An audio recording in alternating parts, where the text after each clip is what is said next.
obviously you took the brains with you. I took the looks, and they just wanted me to do communication things for Nationwide. So it's kind of how we ended up where we are doing the things we are today. So right, that's why they hide me in the office and you get to do the podcast. They hide me away in the back. That's right. But no, it's awesome to kind of to follow that growth and sort of see what you're doing now. What's it about the type of work now that kind of gets you jazzed up to go into that office out there in Chester Springs every day? I think what's interesting about a buying group is the support and the family aspect. And if you ask anybody here what they do, they have 10 or 12 different jobs at any given time. And you really get to pay off when you go to a conference and everybody comes together, like we just did in New Orleans last week.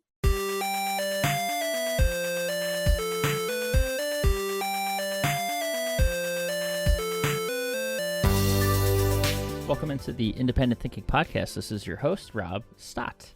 This week is a real fun one for me on a personal and professional level, because I get to, for the first time in a couple years now, record a podcast or do any sort of communications-related activity with the guest of our podcast this week, Patrick McCarthy.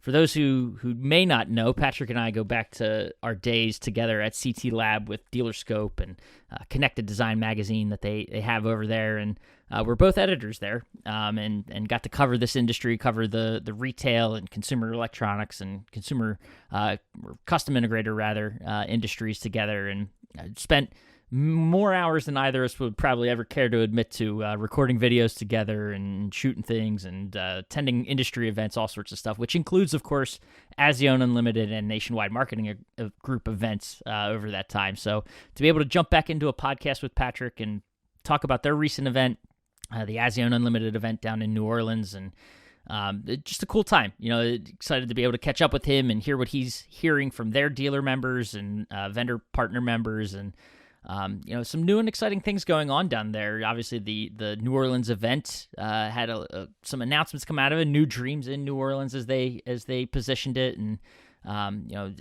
pretty cool to talk about some of their new Accelerator Program that they've got going on, and just what he's seeing from his and hearing from his members and the dealers down there about the custom integration space and sort of the evolving nature of it. Obviously, impacted by the pandemic and what we've experienced these last couple of years, but also just trends in general and how business is evolving and sort of what they're looking at moving forward to help their dealers be successful. So exciting to do this podcast with Patrick, and I'm happy and excited to share it with you. So let's dive into it. This is Patrick McCarthy over there at Azione Unlimited here on the Independent Thinking Podcast.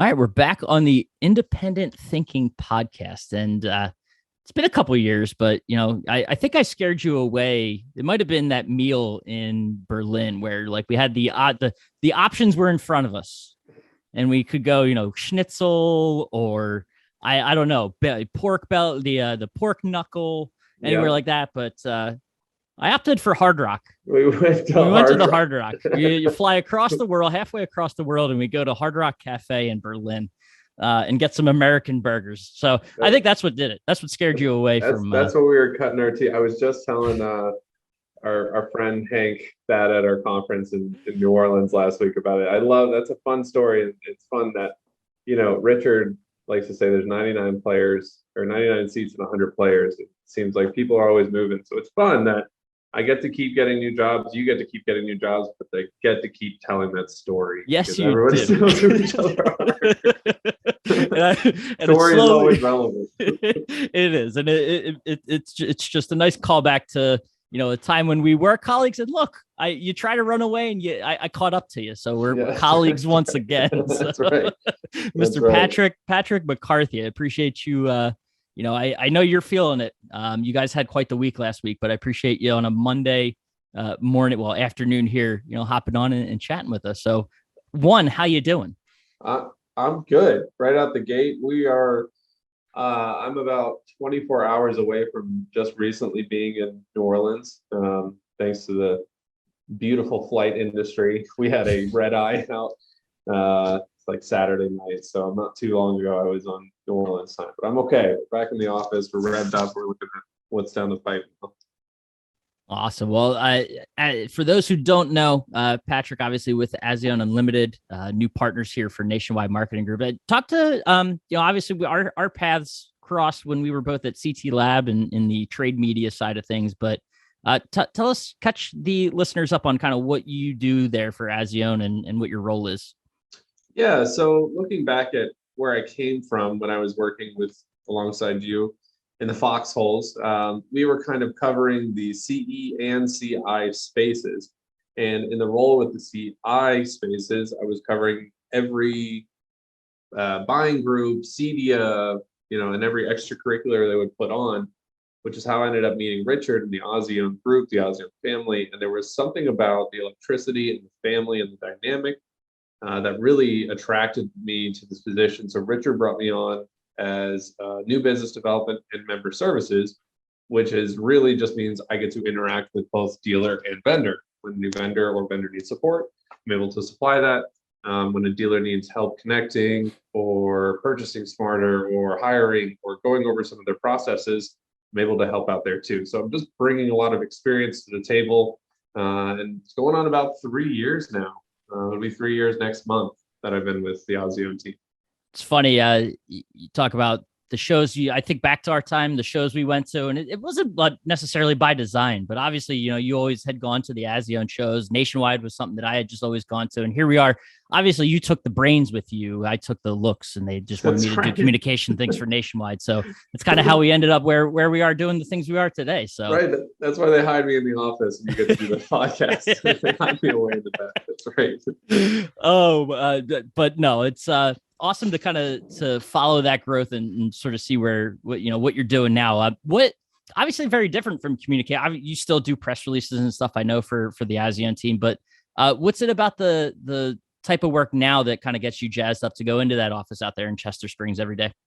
I think what's interesting about a buying group is the support and the family aspect. And if you ask anybody here what they do, they have 10 or 12 different jobs at any given time. Really depends on the time of the year.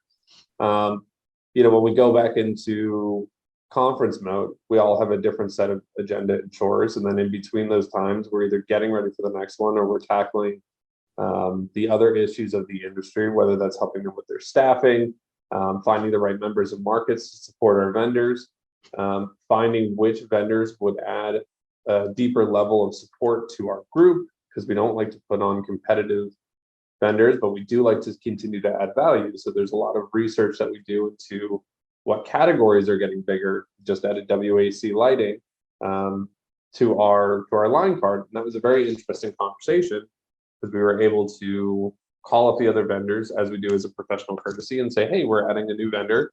Lighting's a big category. There's enough money to go around. And every vendor said, perfect. They're a wonderful vendor to work with. So we felt like all of our research going into that partnership paid off because we picked the right partner, told our vendors about it. Our dealers are excited too. So those are some of the things that, those are little wins that we get to get. And they keep piling on. So it's really nice to work for a family like this. And you really get to pay off when you go to a conference and everybody comes together like we just did in New Orleans last week. Well, and one of the most shocking things for me, I think, when I, went to my first Azione show was seeing just sort of, obviously, anyone that knows the size of like 250-ish, is that right? Is it still 250 right around to there? 300? Yeah, it depends on the, where and when. That number, and then, just the amount of attention to detail and kind of the intricacies of an Azione event, you'd think there's like a staff of 30 going on. But you guys do it somehow with, 5 people, Richard plus 4, and you make it work. What's it? You mentioned small family. Your all's office is literally an old house that is just sort of refurnished into an office, and you guys come together and adds, I'm sure, to that family aspect. But talk about, you guys you pull it off, and I mean, it's a testament to, I think, just the different strengths that each of you bring to the table. But what's it like for you guys on the inside to be able to do what you do with just a small little group? Yeah, I think it's a natural evolution of how the group has grown to our size, and we're at a good size where we can wrap our arms around 250 members, including a couple dozen in Canada. And we actually had a Canadian dealer. I know the restrictions of going in and out of Canada are a little weird. I think they're getting better because we had a Canadian dealer come no problems, no issues getting back. So I don't think they have the 2-week quarantine. Um, but I think our dealers really appreciate that sort of family feel to it. And a lot of people said, "Well, thanks for having the show. This is great."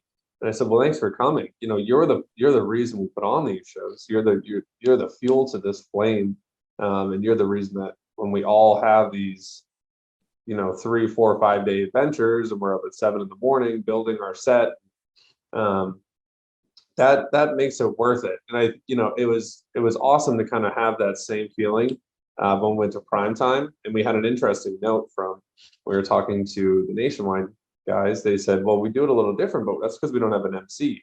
And it's like, well, yeah. And I think that is interesting that we have Richard up there and he's able to sort of MC the event. It sort of feels more like you're going to a family barbecue or a family like a family Yeah. dinner or retreat or something like that. And the one thing he said, which is also interesting at our press meeting, is he said, "Well, if you've been to one of these, you've kind of seen them all because we've structured them in a way that it's consistent. And we open with our goals. Here are 4 goals for why Azione Unlimited exists. Here are the rules. Meet 10 people. Put your phone away. Leave your ego at the door. Everyone is equal. Make new friends. Share ideas." Those are sort of the core of every conference. So if you just continue that core, then you can address the issues of, well, what do integrators need right now, and what do vendors need right now, and how can I sprinkle and spice and add variety while keeping a consistent message. So that's sort of what keeps us energized and flowing, but also in line, and it all makes sense when it comes to production. Yeah. And I know, I mean, there's something too, I think, about just that familiarity for someone coming to the event. Whether it's been a while, they can kind of just fall right back in and know what to expect. And there's not a lot of, catch up to be had, really. They can sort of just dive right in and get the most out of it without having to put much thought to it. It's almost like a set it and forget it formula. Obviously, there's a lot of things that go into planning it, but still the idea is there to make it sort of impactful for them each time they're there. But New Dreams, New Orleans. I know that was the theme of this show. And the first, you mentioned some of the Nationwide team was down there. First show for them to be in attendance and get FaceTime with the Azione Unlimited members. And what was that like to have them there? And sort of what was the vibe, if you will, of New Orleans and your show down there with the Nationwide team?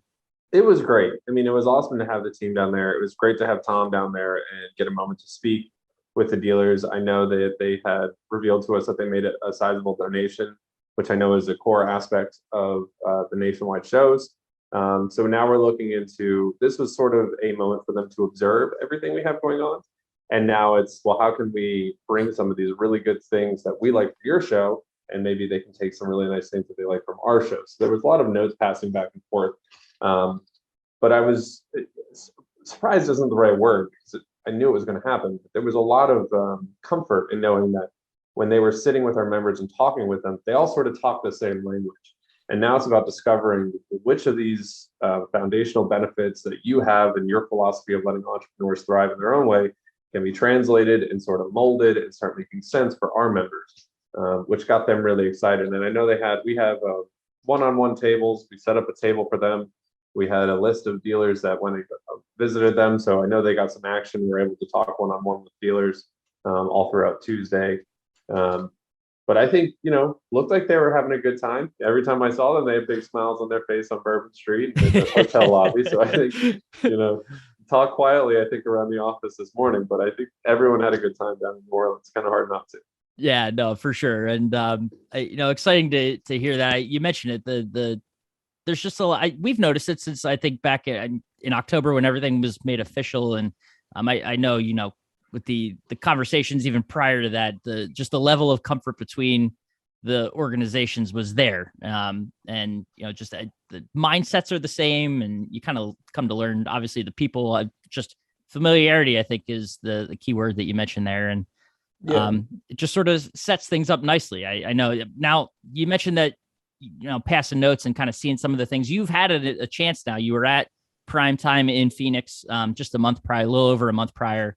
And now, going to your first show, what are some of the things that you think make sense? You talk about bringing things to a prime time and vice versa, bringing some of prime time to an Azione show.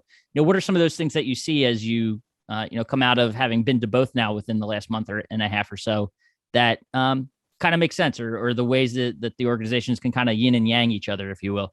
Yeah, I think that when we go into when we went into the nationwide show and we took the notes out of it, we were looking at how you keep sort of the family feel at large, at scale, because at 250 members, we kind of go off muscle memory and flash. We can make flashcards. It's a little different for you guys. You know, your territory managers, different levels of support that we might not need because we're a little bit. We can wrap our arms around it in a different way.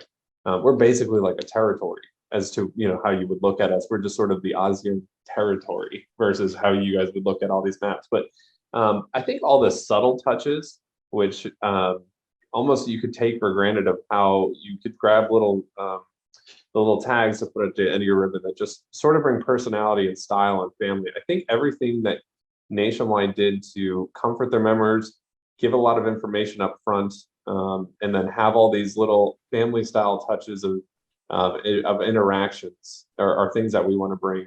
And we went, oh, that's so cool. Or just even the way that you style your banners, just it felt very professional and very very top end. I think the Nationwide members are incredibly lucky to have such a grand production, and have these sort of personal touches. There's a lot of thought, as you know, and effort and tears and blood and sweat and happiness that goes into making all these things, and more blood and more no sweat. specific order of varying degrees.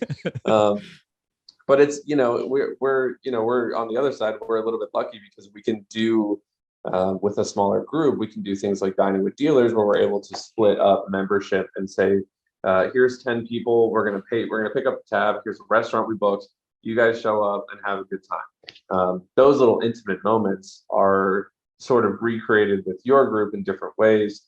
Like when we went to Top Golf with HDSN that night, there's all these little touches that you're able to do at large that we're thinking, well, how do we expand it? How do we scale up? And how do we look like that? And kind of bring that professional appeal while still, maintaining the family. I think that's where you have a good balance. Yeah, and I mean, there's ways, and you mentioned the passing notes and things like that. It'll be cool to see sort of how things do blend, and kind of learn from one another and implement some of those things. Like the dining with, I know we have, you might have one of those say territory managers that takes a couple members out, but just some of the ways those are handled. I know, if I remember right, there's like questions that get kind of presented, or at least the Azione show I went to, there was like Richard had prepared like a couple like just icebreakers sort of, at those dinners and things like that, just ways to make it fun and, be cool to see that kind of continue to evolve over time. But look at, again, specifically at New Orleans and what you guys were doing, what happened there for someone that wasn't at the Azione show? What news comes out of the show? Like what are the things that were big? What was the focus for you guys? Obviously New Dreams kind of, your mind can go anywhere with what that means. So what were some of those new dreams that popped up down there in New Orleans? Yeah, so we sort of looked at New Dreams in New Orleans as a way to kind of come back together. Nashville was our let's dip our feet into the water, see what happens. This whole pandemic thing is kind of behind us, or at least we're in an area where we feel comfortable and safe, and everybody's kind of on the same page. So the New Dreams in New Orleans was, well, let's sort of lean into it more. And let's build some of these ideas, especially now that we have this new relationship with Nationwide, and we're able to bring some of the support there. So what we really focused on, I think, which was important, which we have dubbed the Accelerator Program, which I know we'll get to in a little bit, was really just looking at sort of some key aspects of foundational. So it was sort of our mentorship and our marketing, what our partnerships look like with Nationwide, and how to sort of bring more fun and experience back into the mix, instead of let's take a really big idea, see if we can wrap our arms around it and see where we can go with it. This feels more foundational, how to build on that and make more core aspects available to our members. So we're really thinking that it's time for people to work on their business, not in their business, which I know is really easy to say when you start talking to dealers that everybody's making money. It's raining gold, and that's great. And profits are up across the board. But when you talk to integrators, they're not beating their chests, and they're not puffing up, and they're walking around all proud because they're so busy. They're so busy. So what we're trying to give them is elements to make their life easier, And I applaud the people that take 2 days away from their business to work on this sort of stuff. Because the people who say, well, I can't take a single day, I can't do this, I have too much going on, maybe are the people that we need the most to be coming to this and learning about how to free up your schedule, have high quality clients, have finding your labor, changing your process, having better HR, just the long list of topics that we covered in what was really 13 hours of scheduling. We say 3 days, but it's 13 hours when you look at when we start to when we end and how much we can cram into that time. Yeah, it's great. One of the things you mentioned in there is, they don't puff their chests. And I mean, there might be some characters, of course, out there that do, but it always struck me that in this space, there weren't a lot of, people that go out there and speak loudly about the work that they're doing. And kind of, there's humility in this industry. Oh yeah. And, guys, they kind of which I don't disagree with necessarily, because those that are successful and aren't necessarily the loudest talkers, they let their projects do the talking for them. You can go look at their work and see it in trade publications or see the work on their website, the way they share it. But I mean, anything to that? Yeah. I mean, did you, is that a fine way of approaching business for these guys? Or is that something that you kind of try to instill in that? I mean, it's okay to do that, okay to puff your chest, as you say, and sort of get out there and talk a little bit more about yourself and be proud. Yeah, I think for sure they all are. There's a lot of pride in it, but I think there's a lot of salt of the earth kind of guys. And I think it's because they found hobbies that they really loved, and made it into a career. And, these are people that really like taking care of their clients. They really like being service oriented, and they also really like playing with these fancy toys and the latest bleeding edge technology. And they love. There's a love hate with 50 hours of programming something new. They're like, oh, I have to do this, and then they're like, oh, that it's a weekend project. And of course, they love doing and getting their hands and watching it all come together. It's kind of like cooking, where you're watching these chefs, sweating. You say, why would you ever want to be a line chef and sweat and cook and have all these? Well, look at the final result. Look how happy your clients were when they enjoyed this meal. We kind of get that satisfaction over and over and over again in different ways. But we had a session where we asked everyone what we normally do with the dealers. So we asked them, what's the best thing I've done for my business? We pull 5 of them on stage. We have them talk for a little while. We kind of go around the room. There's a lot of interaction in all of our talks, but we changed it up a little bit this way. And with the theme of new dreams, we said, what was your biggest nightmare of 2020? Let's put it backwards and say, well, what was the worst thing that happened to you? And of course, I have a long list of topics, but it was really interesting to just have people saying, I would love to, this has been the best year ever. I would love to enjoy it, but I'm just so damn busy. My nightmares are happening. I wish I could have a nightmare, but I'm not getting enough sleep. Things like that. That's a great spin on that. That is a great spin on that.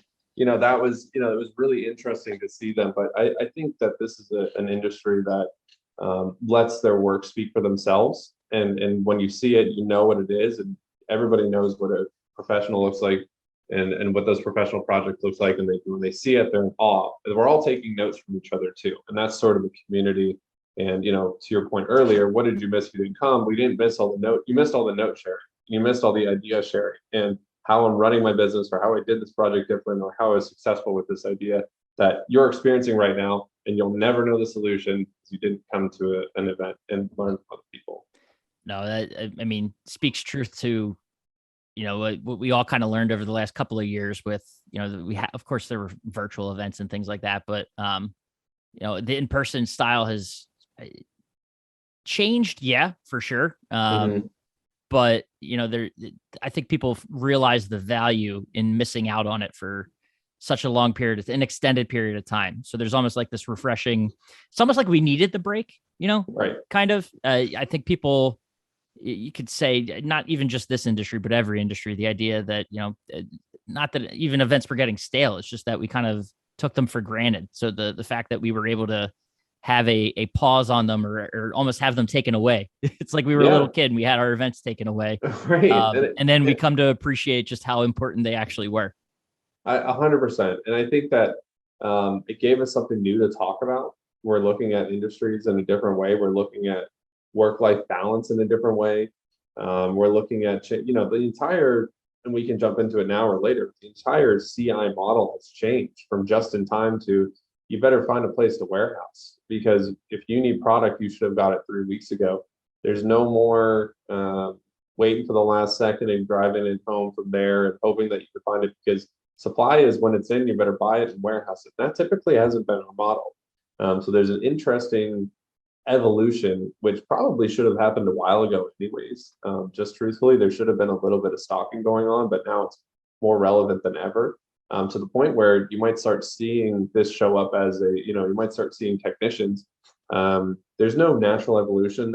A project manager probably makes the most sense, but you might have a warehouse manager be more important at some point, just so you can get your supply in the right way and make sure that they're coordinating with the project manager to say, hey, but are those receivers coming out? Are those TVs coming in? Is our wire okay? How is our inventory? Because that's going to be very, very important. It is very, very important is probably a better way to say that. Yeah. And that's a fact of, it was almost a situation that was forced. Again, another situation where it's like because of the pandemic, things that were likely going to happen, the accelerator got pressed down on, and here we are. It might have been a few more years before we reached this point, but to your point, the fact that it's here now, supply chains were obviously crunched. So owners and business owners were forced into those roles themselves. So now it does stress on the fact that the coordination, and it's almost like a coordination on the back end, but also calming your consumers on the front end, who would probably have a lot of questions as well. So just a very interesting kind of balancing act that had to be played over the last couple of years. And now it's not one of those things, to your point, where it's not gonna, this is here to stay. There's a return to normal for some areas of the industry, but it feels like, not to say that it's going to be a forever crunch on the supply chain, but just the way things are and how demand is, it doesn't seem to be slowing down. And that would be a question, like how are your members seeing it slow down, or is this something that, what are you guys kind of projecting from a project load standpoint? Like, is it going to get lighter, which isn't necessarily what members want to hear, because I know they're very busy, but a scaling back of how much demand there isn't something that they would want to be very happy about. I'm sure. Yeah, but the only thing slowing us down is getting the product. Truthfully, do I think it's going to slow down? I'm not sure. I heard 250 different opinions about where I think everything's going. I tend to tune in a lot to, obviously, with Richard, who's seen this movie 10 or 12 times before. What's going to happen? And I've always appreciated that he always had a brace for impact style of approach. And even if you never hit the ground, at least that everything's battened up. So there's sort of two schools of thought where one, we could sort of use, sure, a slowdown would help get some people in order, and it would help look at their labor and actually be able to use it more efficiently. There's a whole class that was taught by Chris Smith on utilizing your labor correctly, finding out how to charge for it in a way that makes sense for you, because right now you should be raising your labor rates. We had a ton of dealers that were saying, just do it, put your prices up there, talk with your clients, or have them lock in at prices right now, labor and product, because down the road it's going to change. Yeah. And when you're starting a new house and a 2-year runtime, because you're a piece of the puzzle, including your builder, your contractors, your architects, your interior designers that are also holding up the process, you should be locking in these prices. So do those prices, have those service, have that labor all locked in, make sure your client knows what's going on. They're not fighting back. The second school of thought is marketing. People don't market in good times, and they should be. Their name should be out there. They should have recognition. They should be understanding who's taking care of them, who their service is. This is, go find your book of business, talk about service, market. You don't even have to cold call. Go back to your book of business and make sure they know who you are. Ask anybody, who was your plumber, who was your AV guy? And they go, I don't know. Well, you should know who your AV guys and your services, one way or another, whether you have your name on a rack, it's on the refrigerator, you're calling monthly. Market in the good times. So when the bad times do come, that book of business doesn't disappear. No, makes a perfect amount of sense. And do they get it? Like, are the dealers getting it? What's the sense there? I think so, and I think it's helping when you go to these conversations and these conferences and start talking to people. I heard an interesting one where a dealer has hired two people in their area. They work 10 hours a month. He spends $2,000 or $3,000 with them. And all they do is go around, talk to past clients, take photos, make sure they're okay, see how things are going. They have a nice business. He spends almost no money, but now he has a whole Instagram profile, Facebook, everything looks up to date and it's got nice photos and showing everything off. They were able to share a lot of notes with each other and say, well, Instagram has been huge for us. They said TikTok has been huge for us. And they said, well, the net is wider, the audience is different.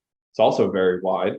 But the rate of conversion and the speed in which you can do it is huge. It's unprecedented. We've never seen more affordable advertising with such a wide net when you can geo-target, all of Texas or all of Pennsylvania. We had another dealer who said, well, I was at one of these conferences and I never had my face on my website. He said, I never had to do it. And a dealer said, well, I did it. I was the same way. I put my face on there and I started getting all these qualified calls. They said, oh, I know you're a real person. So these ideas of just tweaking your marketing, even you could go from, there's so many levels on the spectrum of marketing and you could go from having nothing to just putting a small tweak and diverging into success because your face is now on a website and they know who you are and they can say, oh, that's John's AV and that's John. And I know what John's face looks like now. So these are all these little tips and these nuggets. We have a Slack channel that just has a full list of everybody saying, here's everything I got out of it. Sharing these ideas like that is a huge success for it. So I think the ones that get it, and the ones that don't get it know that they're they're not ignoring it. They know that there's something, they just don't know where to start. So that's where that's the important thing, right? Is if they're at least getting, you can kind of tell there's a flicker of a light bulb that's trying to turn on, then eventually somewhere the wires will cross correctly and it'll make the proper connection. Or something will happen and the light will just eventually go off for them. And it just needs that little extra kick in the butt or the one idea that makes sense that they feel like they can tackle, and it won't overwhelm them or their business. And, it's cool to see. It's cool to see for sure. But one thing I want to make sure we get back to is you mentioned the Accelerator program. So dive into that a little bit. I know that was a big announcement during the show. And kind of what that is all about and what it entails for you guys. Yeah, so like I said earlier, the Accelerator Program sort of builds on foundational issues that we think, or core values that we think everybody can improve on. We came out of the gate and we did a nice curtain reveal and we sort of said, here's one, stick around for more. But we launched 4 initiatives, if you want to call them that: Connected Clusters Cubed, Marketing Made Easy, Influential Introductions, and Electrifying Experiences. Our Connected Clusters Cubed is an idea. We've had Connected Clusters, which were dealer run, 10 to 12 people. We put them together, we gave them a group and said, go ahead, you can talk to each other, you can do whatever you want from there, we'll organize it from there. We have expanded upon that idea by bringing 3 facilitators, Stacy McKibben, Jason Sayan, and Chris Smith, who have all had different degrees. Chris Smith and Jason Sayan have had a lot of experience in this industry. Stacy's a professional business facilitator. She's done a ton of work just in showing how to manage your hiring profile, how to grow your business 61%, and how to look at your business in a different way. So utilizing those 3 thought leaders, we were able to put together groups. We're going to hand them off to them. They're going to meet once a month, every 3 months, 6 months.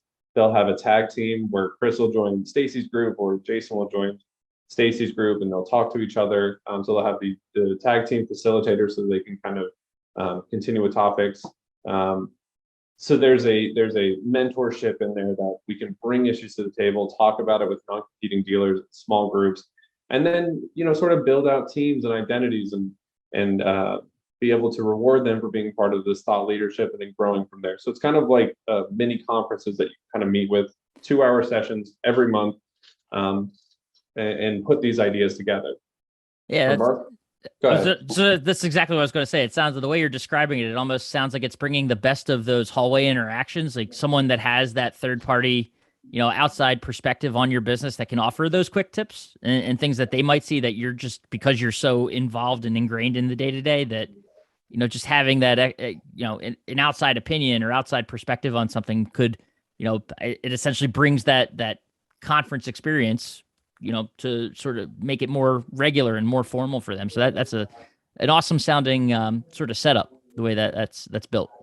Yeah, I think to say the hallway conversations is really the nail on the head. And we're going to give them topics. They're obviously bringing their own topics to the table. We actually had them present on a couple of different things, like KPIs, growing your business, eliminating gray areas in your business. Just these thought leaderships that Chris and Jason and Stacy have seen in different profiles of people. It's interesting when I talk to dealers or they show up at conferences, they all think, here's my well of problems. Here's everything I have going on. I must be the only one going through this. And then they talk to all these dealers and Stacy and Jason's and Chris's, and they say, well, yeah, here's all the solutions. Here's what everybody else did that helped them out. And you can build on that. This all is building. That's how we structure our shows, our conferences. We take these ideas and we put them in there, and how do we talk about it? That's how we'll structure our Connected Clusters Cubed, so that they can bring these problems to the table and have professional business facilitators look at them through a different lens and perspective and kind of shed some light on it. Oh, that's awesome. Incredible program, and neat to see and that's something that just launched. And what, any kind of participant, was it test run at in New Orleans, or is this something that you guys are kind of getting up off the ground now and you're looking for participation? It's a little bit of both. So like I said, we've run Connected Clusters before, and it just was sort of a freestyle session.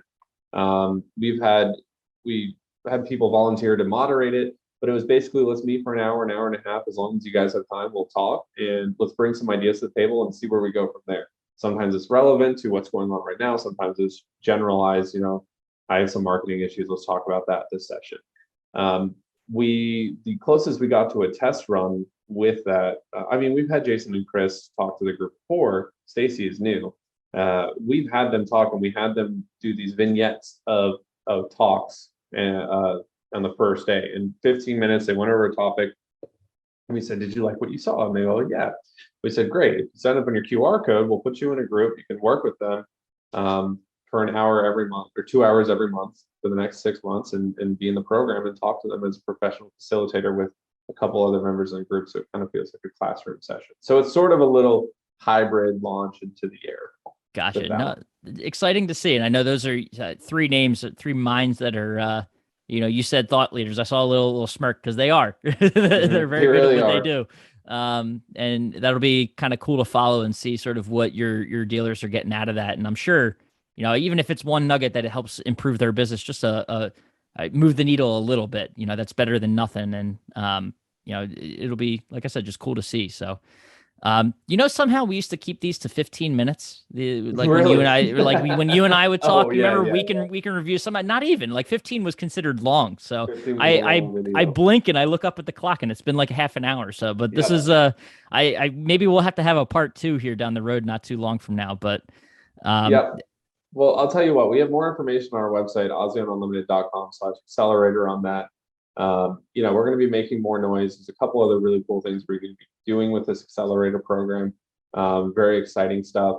We're going to have a couple more conferences later in the year, so there's going to be plenty of time for us to have more conversations on this. And of course, I'll be at probably the next couple of prime times, lurking around in the corners. And yeah, well, I'm sure we'll be seeing you there. So no, but this is a lot of fun and cool to, like I said, I joke about it at the top, but to be able to reconnect and get back to jump back into the saddle with you a little bit here. It's a good time for sure. So we appreciate it. We'll do an in-person session soon enough. That would be the thing, and that's when anyone watching the Independent Thinking Podcast is in trouble. So. Yeah, there you go. That should be a Facebook Live event.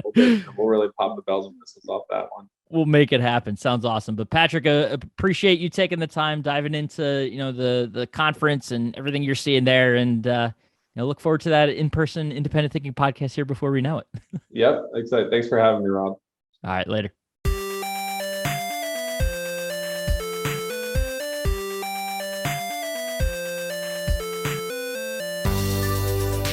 Awesome. And thank you again to Patrick for taking the time and putting up with me for another half hour or so. I'm sure we'll be doing more podcasts down the line, but And I had that feeling of putting on an old glove or stepping on to an old bike and just sitting right back in that saddle. So a lot of fun to do, and excited to share that with you guys. So appreciate you listening to the Independent Thinking Podcast, and we will catch you next time.